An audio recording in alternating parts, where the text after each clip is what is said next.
আজকের বিকালটা আমার কাছে স্বপ্নের মতো ছিল। আর আজকের রাতটা আমাদের হাউস বোটে আমাদের প্রথম এবং শেষ রাত ছিল। আজকে আমরা বিকালে কোথায় কোথায় ঘুরলাম আর রাতে আমরা সবাই মিলে হাউস বোটে কেমন আনন্দ করলাম সবকিছুই নিয়ে থাকছে আজকের এই ব্লগটি। হ্যালো এভরিওয়ান, আসসালামু আলাইকুম। সবাই কেমন আছেন? আশা করছি সবাই অনেক বেশি ভালো আছেন। দুপুরে লাঞ্চ করার পর আমার প্রচন্ড টায়ার্ড লাগতেছিল, এই জন্য আমি কিছুক্ষণ ঘুমিয়ে নিয়েছি। তো ঘুম থেকে উঠে দেখি যে আমাদের হাউস বোটটা আজকে বিকালে নীলাদ্রি লেকে নিয়ে এসেছে। নীলাদ্রি লেকে আসার পর তো আমি একবারে মুগ্ধ হয়ে গিয়েছিলাম চারিপাশের ভিউ দেখে। এইখানে অনেক সুন্দর সুন্দর ঘোরার জায়গা আছে। তো আমরা আজকে লাকমাছড়া দেখতে যাব, এই জন্য আমরা একটা বাইক ঠিক করে চলে যাচ্ছিলাম লাকমাছড়ার উদ্দেশ্যে। তো বাইক ঠিক করার সময় আপনারা একটু দেখে শুনে ভেবেচিন্তে বাইক ঠিক করবেন, কারণ এখানে ভাড়া প্রচুর চায়। তাদের সঙ্গে ভাড়া নিয়ে একটু বার্গেটিং করলে তারা একটু ভাড়াটা কমিয়ে দেয়। এই তো ফাইনালি আমরা লাকমাছড়াতে চলে এসেছি। আমাদের হাউস বোটটা নীলাদ্রি লেকে আসতে একটু দেরি করে ফেলেছিল,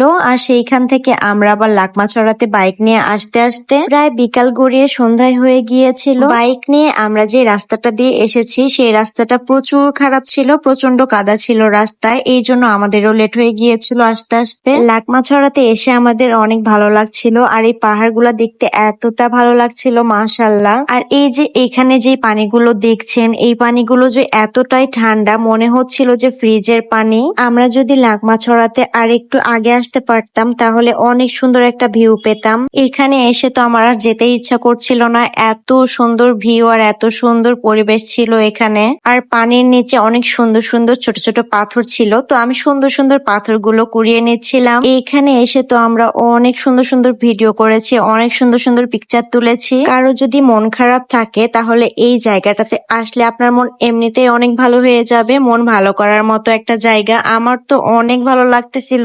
আমাদের কপালটাই আসলে খারাপ, আমরা বেশিক্ষণ এখানে থাকতে পারি নাই, সন্ধ্যা হয়ে গিয়েছিল, এই জন্য আমরা বোর্ডে আবার ফিরে এসেছিলাম। তো হাউস বোর্ডে আসার পরে আমরা রুমে গিয়ে ফ্রেশ হয়ে চেঞ্জ করে হাউস বোর্ডের ছাদে চলে আসি। আমাদের হাউস বোর্ডের রাতের ভিউটা অনেক সুন্দর ছিল মাশাআল্লাহ, আর ডেকোরেশনটা অনেক সুন্দর ছিল। তো হাউস বোর্ডের ছাদে আসার পরে তারা আমাদেরকে সন্ধ্যা নাস্তা দিয়ে দিয়েছিল। তো এখানে আমাদের নাস্তা দিয়েছিল মজার মুড়ি মাখানো। ছাদেই সবাই মিলে গল্প করছিল, আড্ডা দিচ্ছিল আর মুড়ি মাখানো খাচ্ছিল। আজকে আমাদের হাউস বোটটা নীলাদ্রি লেকের সামনে একটি রিসোর্টের পাশেই থাকবে সারা রাত। তো কালকে সকালে আমরা আরো সুন্দর সুন্দর জায়গাগুলো ঘুরে দেখব এবং আপনাদের সঙ্গেও শেয়ার করব।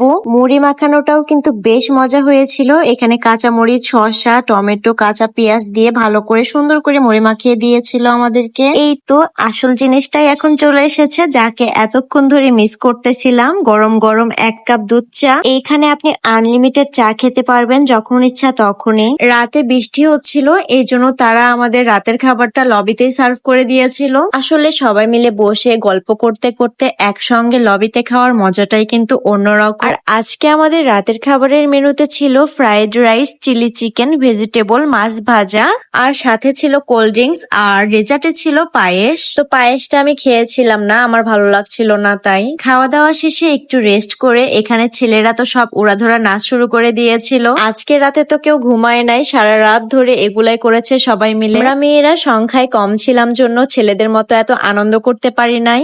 আজকের ভিডিওটি এখানেই শেষ করছি। সবাই ভালো থাকবেন আর আমার পেজটিতে কিন্তু অবশ্যই ফলো করে দিবেন। আল্লাহ হাফেজ। Thanks for watching.